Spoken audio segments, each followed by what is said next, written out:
la ilaha illallah, la ilaha illallah, la ilaha illallah, la ilaha illallah, la ilaha illallah, la ilaha illallah, la ilaha illallah, la ilaha illallah, la ilaha illallah, la ilaha illallah, la ilaha illallah. Warahmatullahi wabarakatuh. Waalaikumsalam. Alhamdulillahi rabbil alamin. Alladzi arsala rasulahu bil huda wa dinil haqq. Liyudhhira 'ala dini kullihi walau karihal kafirun, walau karihal musyrikun, walau karihal munafiqun. أشهد أن لا إله إلا الله وحده لا شريك له وأشهد أن محمدا عبده ورسوله لا نبي بعد. اللهم صل وسلم على سيدنا محمد وعلى آل محمد. أيها الآمنون اتقوا الله حق تقاته ولا تموتن إلا وأنتم مسلمون. فقال الله تعالى في القرآن الكريم: أعوذ بالله من الشيطان الرجيم، بسم الله الرحمن الرحيم، والفجر وليال عشر. Quran surat Al-Fajr surat ke-89 ayat 1 dan 2. Ma'asyiral muslimin, sidang jamaah Jumat rahimakumullah. Mengawali khutbah khatib di Jumat pertama bulan Dzulhijjah 1444 Hijriah pada siang berbahagia ini, khatib kembali mengajak diri khatib dan kita semua, marilah senantiasa apapun aktivitas kita, selalu kita awali dengan rasa syukur. Kita harus bertambah baik kepada Allah Subhanahu wa Ta'ala. Rasa syukur atas rangkaian nikmat, rahmat, hidayah dan inayah Allah yang berbuah motivasi kita menggunakan nikmat-nikmat itu semakin hari semakin baik dalam ketaatan kepada Allah Subhanahu wa Ta'ala. Kemudian salam dan salam yang berupa Allahumma shalli ala Muhammad wa ala ali Muhammad. Sama-sama kembali kita doakan kepada Allah buat junjungan kita, tauladan kita, Nabiullah Rasulullah Muhammad sallallahu alaihi wasallam. Mudah-mudahan salawat yang kita lafazkan benar-benar didorong oleh rasa iman dan cinta kita kepada beliau, sehingga benar-benar setiap kita melafazkan nama beliau dan bersalawat kepada beliau, senantiasa ada dorongan untuk terus belajar, mencontoh, meniru, mentauladani, menduplikat semua aspek kehidupan beliau. Karena satu-satunya manusia di bumi ini Allah jauhkan dari semua masalah sekecil apapun, dan Allah wajibkan kita mencontohnya dan menjadi ibadah ketika kita mencontohnya adalah pribadinya Rasulullah Muhammad sallallahu alaihi wasallam. Kaum muslimin sidang jamaah Jumat rahimahullah. Adapun dasar khutbah kita pada siang hari ini, khatib ambil dalam surat ke-89 surat Al-Fajr, terutama ayat yang kedua, di mana Allah SWT berfirman, walayalin asri, dan demi malam yang 10. Maka dengan dasar surat ini izinkan khatib kembali mengulangi judul khutbah kita sekaitan dengan keutamaan 10 pertama bulan Dzulhijjah. Kaum muslimin sidang jamaah Jumat rahimakumullah. Kalau kita lihat apapun firman Allah dalam Al-Quran, kalau sudah dimulai dengan sumpah, apakah itu waktu atau tempat atau nama benda. Contoh kita lihat dalam surat At-Tin, itu 4 yang disebut Allah. 2 dari tanaman, 2 dari tempat. Dan banyak sekali Allah bersumpah diawali dengan waktu. Maka ketika Allah telah bersumpah, setelah itu kalimat firman Allah yang keluar pasti semuanya kebaikan dan penting sekali untuk kita pahami dan kita amalkan. Karena kalau sifatnya biasa Allah tidak bersumpah. Tapi kalau sifatnya sudah luar biasa, maka Allah mulai dengan sumpah. Kalau hanya sekedar penting, Allah tidak bersumpah. Tapi kalau sudah sangat penting apa yang ingin Allah sampaikan untuk umatnya, untuk hambanya, Allah bersumpah. Maka salah satu sumpah Allah yang perlu kita cerna, kita pahami maknanya secara utuh adalah di kalimat yang tadi kita ambil sebagai pengantar khutbah. Wa layalin asri, dan demi malam yang 10. Dalam penanggalan di Islam dimulai 1 Muharram, diakhiri dengan 30 Dzulhijjah atau akhir Dzulhijjah.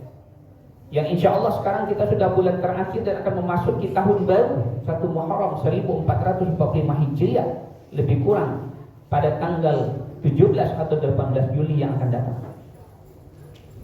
Ada 3 kali 10 malam yang punya nilai khusus dalam Islam dalam satu putaran waktu setahun itu. Kalau kita mulai dari bulan Muharram, yang pertama 10 awal Muharram, dia punya keutamaan khusus. Dan ada puasa khusus juga dianjurkan di dalamnya, yaitu puasa Tasu'a dan Asyura.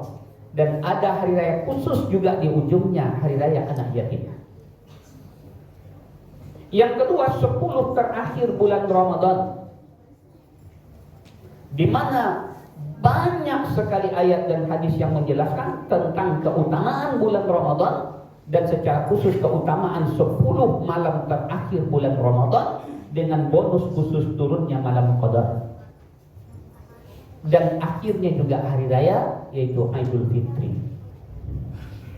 Yang ketiga, yang sekarang terakhir itu 10 pertama bulan Dzulhijjah. Di dalamnya juga ada amalan saum atau puasa, puncaknya puasa Arafah, dan berakhir juga dengan lebaran, dan itu lebaran terbesarnya umat Islam. Kaum muslimin sidang jemaah Jumat rahimakumullah. Rasulullah sallallahu alaihi wasallam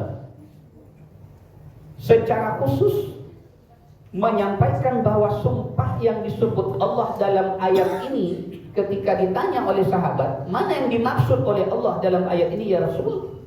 Kan ada 3 kali 10 malam yang punya keutamaan. Kata Rasulullah, ayat ini secara khusus Allah berfirman khusus untuk 10 malam pertama bulan Dzulhijjah. 1. Ketika para ulama-ulama Quran ditanya, mana menurut mereka yang lebih utama? 10 terakhir Ramadan yang di dalamnya ada Lailatul Qadar dan ujungnya juga lebaran, atau 10 pertama Dzulhijjah? Tidak ada satupun ulama yang berani mengatakan bahwa 10 terakhir Ramadan lebih utama daripada 10 malam pertama Dzulhijjah. Ini artinya kaum muslimin ketika kita ada dalam waktu itu, mestinya kita mensikapinya dengan amal soleh. Kalaupun tidak akan lebih, minimal semangat beribadah dan amal-amal soleh kita di dalamnya harusnya paling tidak sama dengan 10 terakhir Ramadan. Rasulullah SAW bersabda, diriwayatkan oleh Imam Ahmad dalam 2 hadis. Yang pertama dikatakan oleh Rasulullah, tidak ada amal yang paling dicintai oleh Allah kalian lakukan padanya melainkan di hari-hari ini, kata Rasulullah. Mana maksud hari-hari ini? Yaitu hari-hari 10 pertama bulan Dzulhijjah. Lalu para sahabat ada yang berani mengangkat tangan. Ya Rasul, tidak juga dengan jihad fisabilillah ya Rasul? Dan Rasulullah menjawab, tidak, sambil menggelengkan kepalanya. Kecuali orang yang berjihad kemudian mati syahid terbunuh di medan perang dan dia tidak kembali lagi. Apa makna hadis ini kaum muslimin sidang jamaah Jumat rahimakumullah? Bersungguh-sungguh beramal di 10 pertama Dzulhijjah nilainya sama dengan jihad fisabilillah. Yang bisa mengalahkannya hanya kalau ada orang yang ikut jihad fisabilillah niatnya meninggal dan dia terbunuh di medan perang dan tidak kembali lagi. Itu yang bisa melebihi keutamaan beramal di 10 malam pertama Dzulhijjah. Kaum muslimin sidang jamaah Jumat rahimakumullah. Sementara kita lihat hari ini, sudah beberapa hari kita memasuki bulan Dzulhijjah. Kalau terjadi perbedaan penanggalan kapan 1 Dzulhijjah, kapan kita lebaran, itu tergantung keyakinan kita mana yang mau kita ambil. Karena dua-duanya punya alasan. Tapi kalau kita tidak beramal di dalamnya dan mengabaikan waktu ini sementara kita hidup pada hari ini dan belum tentu tahun depan kita akan bertemu lagi dengan 10 pertama Dzulhijjah. Kita biarkan malamnya tanpa amal yang khusus. Kita biarkan siangnya tanpa amal yang khusus. Tidak kita hidupkan sunnah-sunnah yang dianjurkan oleh Rasulullah. Kita hidupkan amal soleh selama 10 hari pertama bulan Dzulhijjah. Seolah-olah bagi kita puncaknya itu adalah Ramadan dan Idul Fitri. Padahal puncak amal kita adalah 10 pertama Dzulhijjah dan lebaran terbesarnya kita umat Islam adalah Idul Adha. Kalau kita pakai logika matematik kaum muslimin, Idul Fitri 30 hari kita puasa wajib, lebarannya 1 hari. Kita bertakbirnya 1 hari. Dan besoknya sudah boleh kembali umat Islam berpuasa. Tidak lagi hari makan. Makanya sambung dengan puasa Syawal.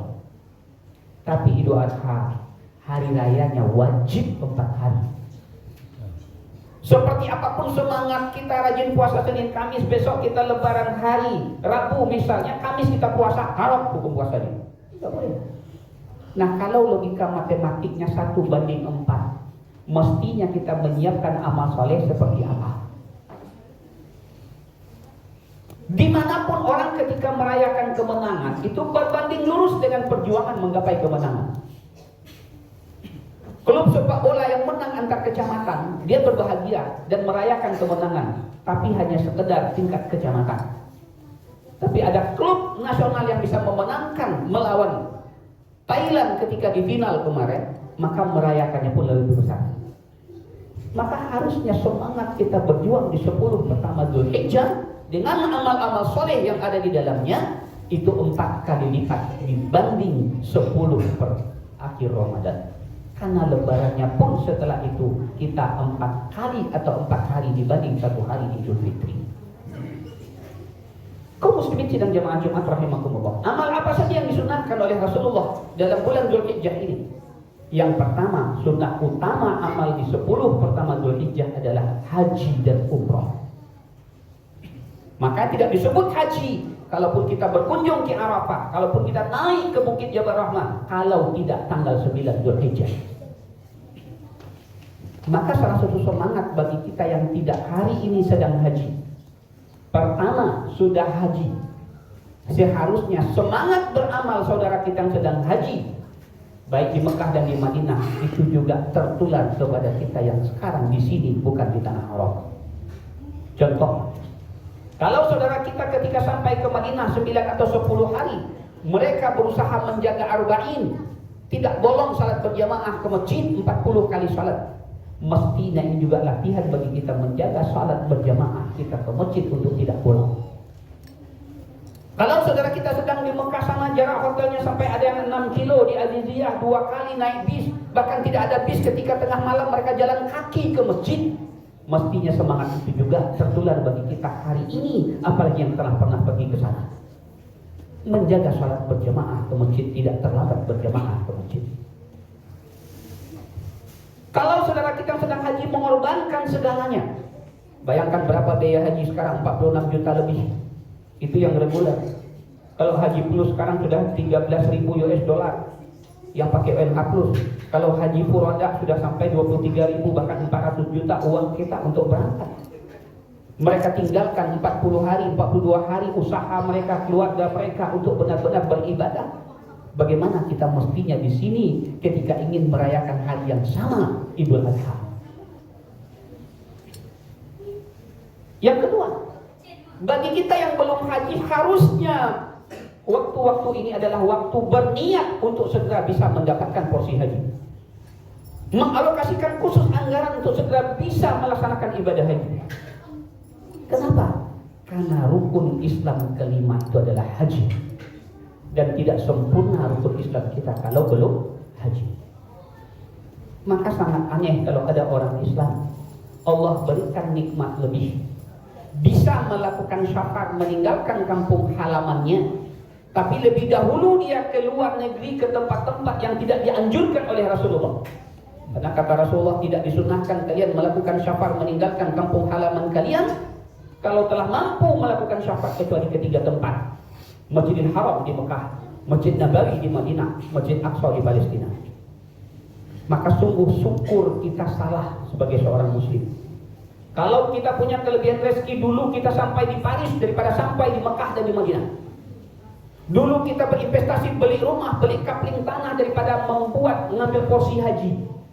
Dulu kita punya mobil dan sanggup mencicilnya 4-6 juta sebulan, sementara mencicil porsi haji menunda-nunda. Syukur kita sesungguhnya salah terhadap nikmat yang Allah berikan sebagai seorang muslim.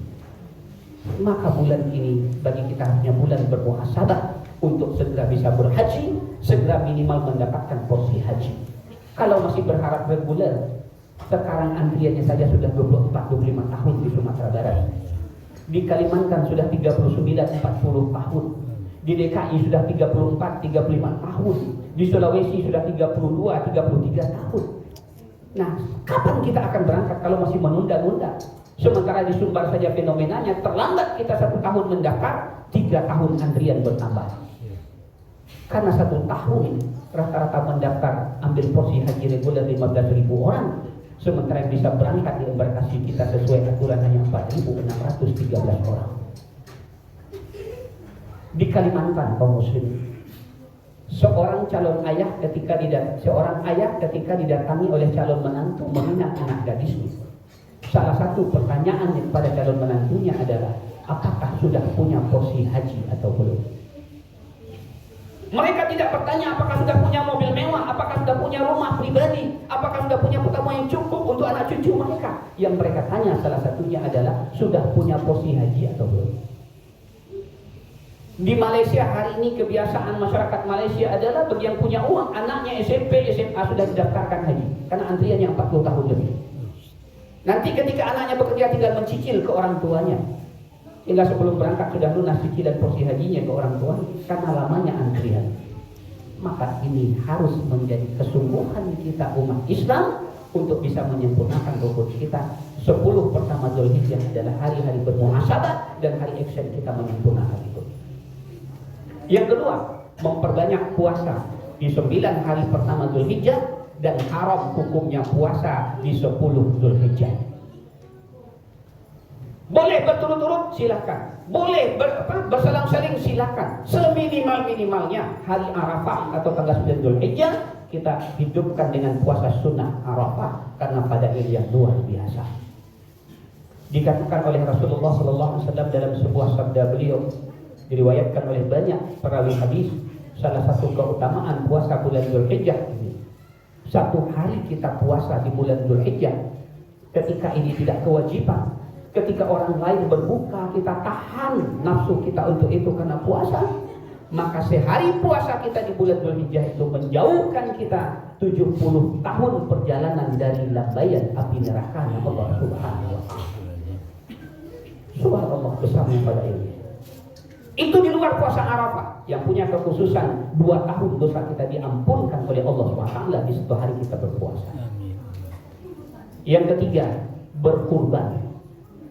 Kurban hukum umumnya adalah sunnah mu'akkadah, tapi lebih mendekati pada kewajiban ketika kita sebagai seorang muslim hidup di waktu Idul Adha ini dan punya kelebihan rezeki di luar kebutuhan pokok bulan itu, mampu membeli 1 bagian kurban, 1 domba atau 1/7 sapi. Minimal 1 bagian, maksimal tidak dibatasi. Harusnya kita berpikir maksimal. Karena kita lihat sejarah kurban Habil dan Qabil, yang diterima kurbannya adalah memberikan yang terbaik, bukan yang terjelek atau yang apa adanya saja. Dan berkurban walaupun kewajiban 1/7, kita jadikan 1 sapi, jadikan 2 sapi, 3 sapi, 4 sapi dengan logika syukur, itu menjadi sebuah anjuran bagi orang yang punya harta lebih. Insya Allah kalau kita pakai logikanya, logika syukur, semakin banyak kita berkorban, semakin banyak rezeki yang Allah turunkan setelah itu untuk kita. Karena janji Allah, la in syakartum la azidannakum wa la in kafartum inna azabi lasyadid. Yang keempat, memperbanyak amal-amalan sunnah yang membuat kita semakin dekat kepada Allah, dan dosa-dosa kita, taubat kita diterima di 10 pertama bulan Dzulhijjah. Contoh, bagaimana kita buat target tidak tinggal salah sunat rawatib muakkad kita, tiap malam tidak absen tahajud kita, tiap pagi maksimal duha kita perbanyak sedekah kita perbanyak istighfar kita selama 10 pertama Dzulhijjah. Ini bagian-bagian dari sunnah bertakarub kepada Allah Subhanahu wa taala. Orang ketika berusaha mendekati Allah, buahnya di dunia dan di akhirat akan dirasakan. Mulai dari hati yang semakin tenang, jiwa yang semakin lapang, urusan yang dimudahkan, rezeki yang dilancarkan, bahkan didatangkan dari tempat yang tidak disangka-sangka, sampai surga dan balasan kebaikan dunia dan akhirat. Tapi ketika kita bermaksiat berarti kita jauh dari Allah. Buahnya juga kita rasakan di dunia. Mulai dari hati yang tidak tenang ketika kita bermaksiat, mulai dari dada yang terasa sempit, urusan yang dipersulit, Allah jauh dari semua doa-doa kita, sampai kepada azab yang Allah siapkan kelak di akhirat.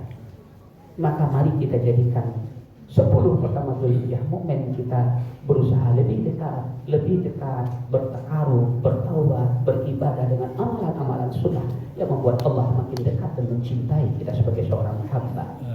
Faktum syallam lakum turham. Alhamdulillahi rabbil alamin. الذي نحمده ونستعين ونعوذ بالله من شرور أنفسنا ومن سيئات أعمالنا من يهد الله فلا مضل له ومن يضلل فلا هادي له أشهد أن لا إله إلا الله وحده لا شريك له وأشهد أن محمدا عبده ورسوله لا نبي بعده اللهم صل وسلم على سيدنا محمد أيها الحاضرون اتقوا الله حق تقاته ولا تموتن إلا وأنتم مسلمون. وقال الله تعالى في القرآن الكريم أعوذ بالله من الشيطان الرجيم بسم الله الرحمن الرحيم والعصر إن الإنسان لفي خسر إلا الذين آمنوا وعملوا الصالحات وتواصوا بالحق وتواصوا بالصبر إن الله وملائكته يصلون على النبي يا أيها الذين آمنوا صلوا عليه وسلموا تسليما اللهم صل على محمد وعلى آل محمد كما صليت على إبراهيم وعلى آل إبراهيم وبارك على محمد وعلى آل محمد كما باركت على إبراهيم وعلى آل إبراهيم في العالمين إنك حميد مجيد اللهم اغفر للمسلمين والمسلمات والمؤمنين والمؤمنات الأحياء منهم والأموات ويا قضي الحاجات برحمتك يا أرحم الراحمين ربنا ظلمنا أنفسنا وإن لم تغفر لنا وترحمنا لنكونن من الخاسرين ربنا لا تزغ قلوبنا بعد إذ هديتنا وهب لنا من لدنك رحمة إنك أنت الوهاب ربنا آتنا في الدنيا حسنة وفي الآخرة حسنة وقنا عذاب النار والحمد لله رب العالمين آخر الصلاة.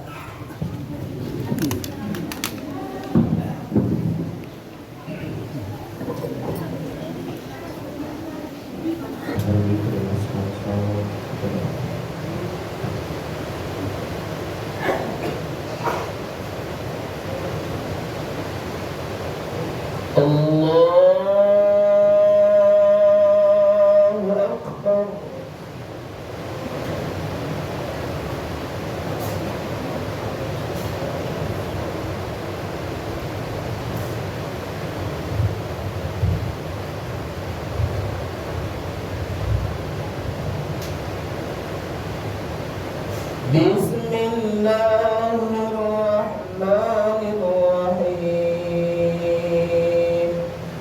الحمد لله رب العالمين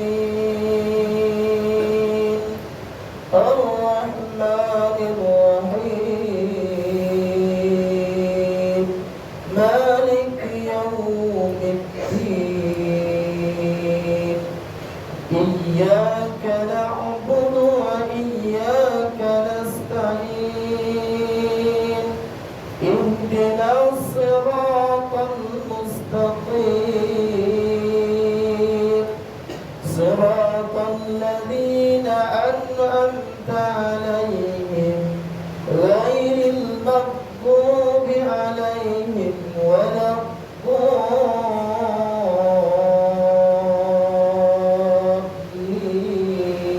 الضالين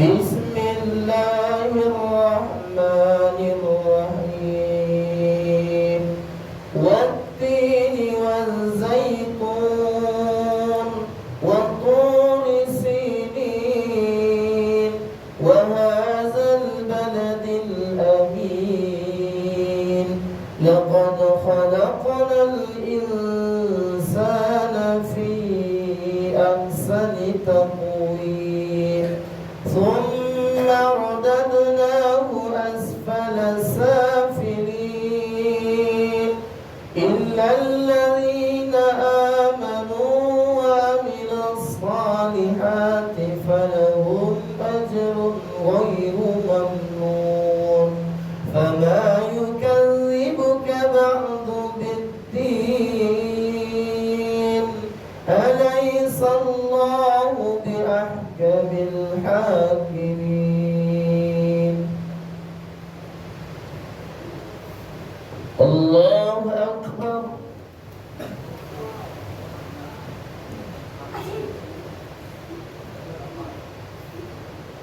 سمع الله لمن حمده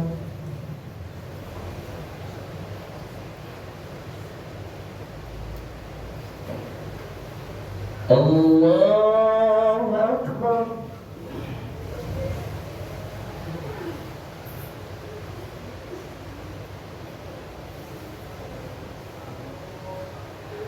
الله أكبر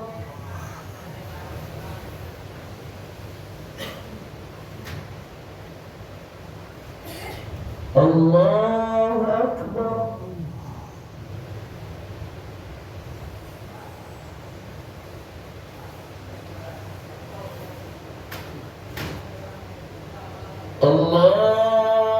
الله أكبر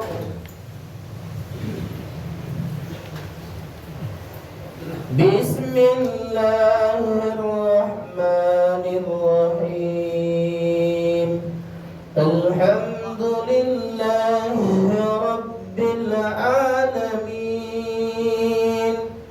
الرحمن الرحيم مالك يوم الدين إياك نعبد وإياك نستعين اهدنا الصراط المستقيم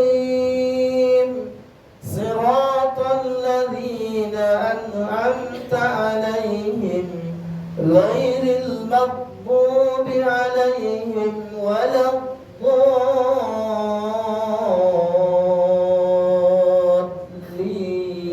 الضالين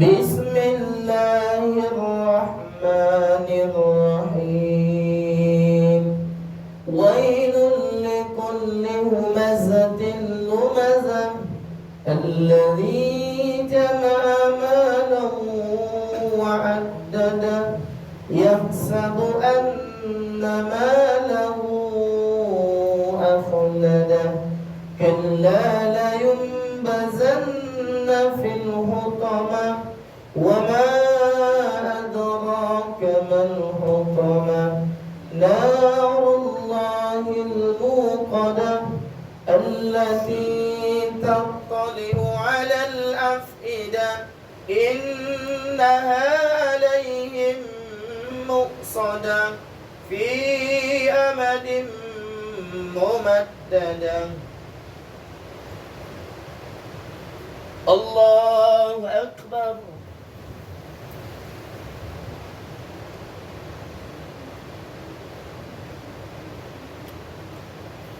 سمع الله لمن حمده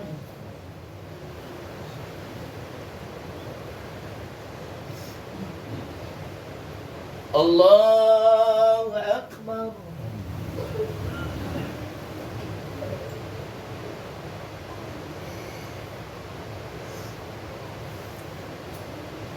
الله أكبر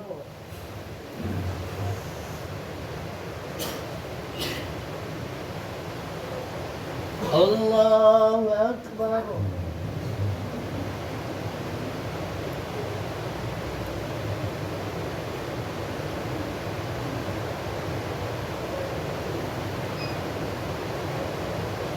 الله أكبر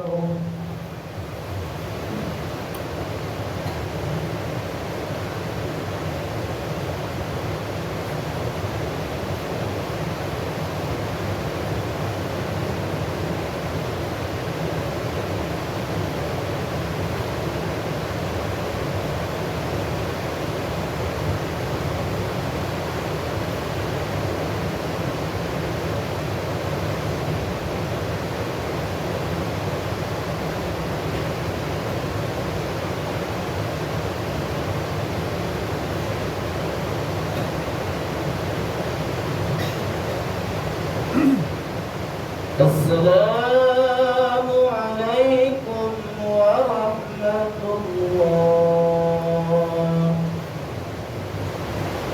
السلام عليكم ورحمة الله